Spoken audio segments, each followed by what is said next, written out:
মাত্র ২০ থেকে ২২ কিলোমিটার প্রস্থের একটা জায়গাকে নিয়ে ভারতের ঘুম হারাম। দেশটির জন্য অত্যন্ত গুরুত্বপূর্ণ এই শিলিগুড়ি করিডোর চিকেন নেক হিসেবেও পরিচিত।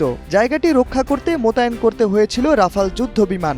পাকিস্তানের হামলায় সেগুলো মুখ থুবড়ে পড়লেও শিলিগুড়ি করিডোর রক্ষায় আবারও মোতায়েন করা হয়েছে যুদ্ধ বিমানগুলো। ভারতীয় সংবাদ মাধ্যম জি নিউজ বলছে, পাকিস্তান ও চীন থেকে বাংলাদেশের যুদ্ধ বিমান কেনার সম্ভাবনা থাকায় শিলিগুড়ি করিডোরে সামরিক শক্তি বাড়াচ্ছে ভারত। এরই মধ্যে প্রস্তুত রয়েছে রাফাল যুদ্ধ বিমান ও S-400 প্রতিরক্ষা ব্যবস্থা। ভারতীয় বেশ কয়েকটি সংবাদ মাধ্যম দাবি করছে, অন্তর্বর্তী সরকারের প্রধান উপদেষ্টা ডক্টর মোহাম্মদ ইউনূস চীন ও পাকিস্তানের প্রতি ঝুঁকছেন, যা নয়াদিল্লির জন্য উদ্বেগের বিষয়। এই পরিপ্রেক্ষিতে বাংলাদেশের সীমান্তে ড্রোন মোতায়েন ও পুশিন কার্যক্রম জোরদার করেছে ভারত। ভৌগোলিকভাবে ভারতের মানচিত্রের সবচেয়ে দুর্বল জায়গা শিলিগুড়ি করিডোর। এখানেই সবচেয়ে বেশি সামরিক শক্তি আরোপ করেছে ভারত। জায়গাটি নিয়ে ব্রিটিশ পিরিয়ডের পর থেকে শুরু হওয়া ভারতের উদ্বেগ আজও কমেনি, যা কিনা দেশটিকে ভাবাচ্ছে বাংলাদেশ ইস্যুতেও।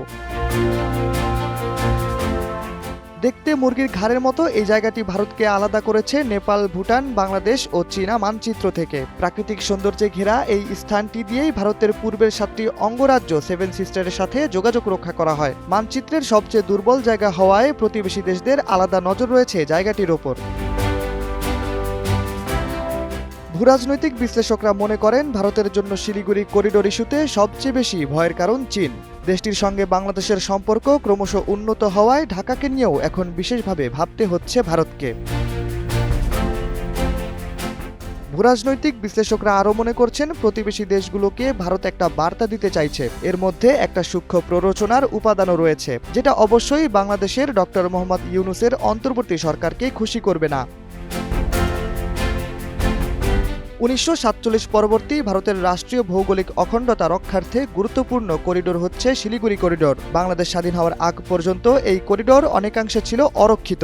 1975 সালে স্বাধীন সিকিম ভারতের সঙ্গে যুক্ত হয়ে একটি প্রদেশে পরিণত হয়। এতে শিলিগুড়ি করিডোরের নিরাপত্তা আরও বেড়ে যায়।